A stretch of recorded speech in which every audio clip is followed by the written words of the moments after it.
Hi, you're in the studio live with Jonathan Hadley and Jeremy Martinez. He can't speak for himself right now because he's completely hungover.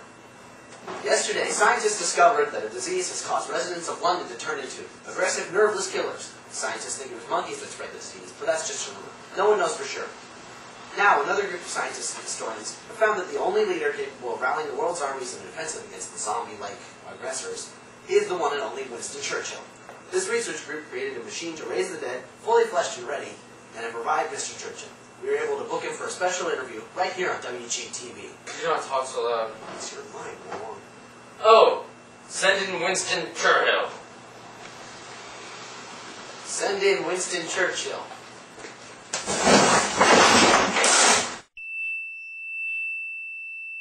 Oh, okay, we're back. Sorry about the delay. So, welcome to the studio, Mr. Churchill. Hello, it's an honor. So, Winston, what was it like being dead? What was it like being the Prime Minister during World War II? Well, it was challenging, but rewarding. Why don't you go into more depth about the situation you're in with the Nazis? Nazis? Where?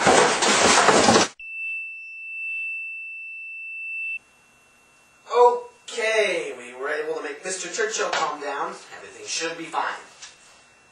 So, Mr. Churchill, how does it feel to be the greatest Briton of all time? Well, I'm the greatest Brit of all time? That's fantastic. Who voted that? The whole world, sir. That's fantastic! Mr. Churchill, what do you plan to do about these zombies? Well, I am going to do the same thing that I did with the Nazis over 60 years ago. I'm going to send out every commander I have under my power, and I'm going to crush the zombies with my superior military tactics. But Mr. Churchill, the only reason you revived back from the dead is because you were one of the greatest strategic minds of all time. Or, I still am, you incompetent fool! Sorry, I didn't mean any offense. It's okay, the next time there will be heck to pay. What was it like back in World War II? Well, there was lots of killing, and lots of death. And those Nazis. I hate those Nazis so very much. I never saw any action, though. I was seated safely behind a desk, much like this one, actually. And I gave orders to people. What sort of orders? Well, I told people where to attack, I told people who to attack, and I told people when to attack. Wait, they didn't know whom to attack? No, they weren't the brightest bunch. Oh, I also pushed those little plastic figures around the map. I have some here if you'd like to see them. No, that's okay. Maybe another time. Okay.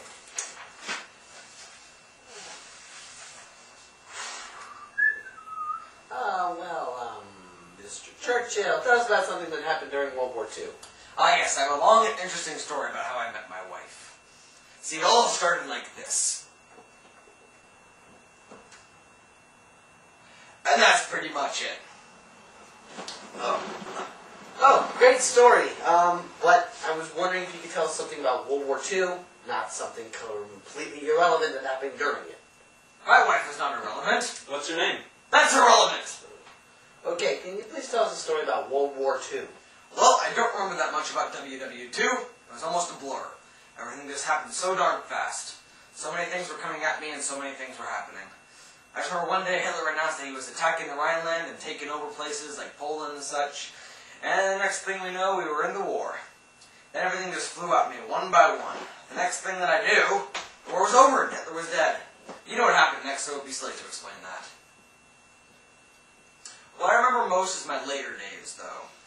Yes, see, after my later days, everything just slowed down. It was so much nicer. I met my wife, who was absolutely wonderful, but I would be happy to tell you something about those days. Okay, great. We're going to take a quick commercial break, and we'll be right back. So don't you go nowhere.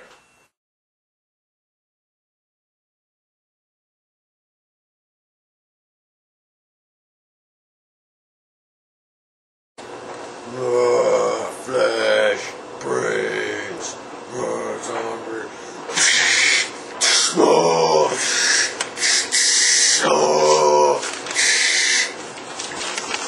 Zombies! Keeps the zombies away for hours! Yay!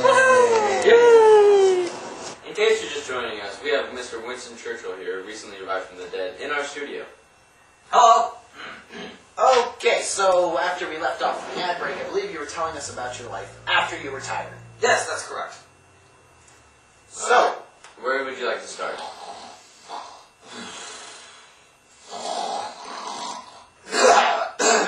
Mr. Churchill?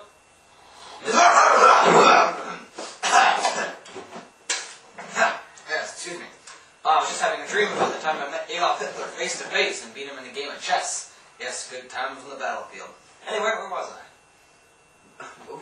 But okay, that's great. You were telling us about your life after the war. Oh, yes, I stepped down from being Prime Minister of Britain in 1955, and I was offered dukedom by the Queen herself. But I turned that down so I could go vacationing with my wife, and I could actually write some more. What sort of things did you write? Well, if you would let me finish, I could tell you. You bloody anchormen are all the same. Drink all night and act like fools all day. He's a special case. Don't lump me in with him. Hey! Shut up. Okay, so please continue. I don't want it. You're being very unprofessional. Oh, come on, we were just getting started. Fine, but as long as Fancy Pants over there keeps his trap shut, I'll be happy. Okay. Fantastic. So, what did you write? Well, I wrote books on the different wars that I was involved in, such as the Boer War, and I wrote books on the English language and history. I actually won a Nobel Prize in Literature in 1953 for those books. I also wrote a biography. That's fascinating. Good job, my nuts. Now Winston's not going to want to talk. There goes the ratings. What are we going to do now? Nazis. Nazi! Where? I thought Okay, why don't you tell us something about your early life, Winston?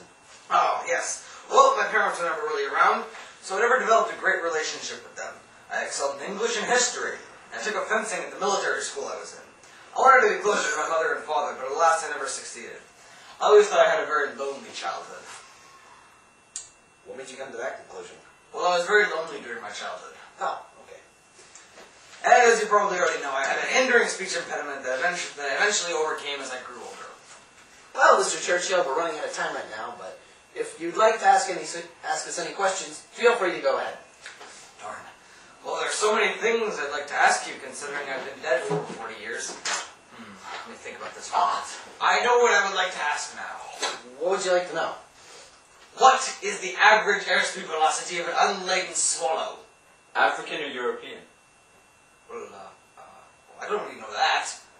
Okay, well, I guess we can look that up for you. We don't really know it off the top of our heads. Well, that's it for the interview with Mr. Churchill. Catch us next week. WJTV. It's WG. Huh.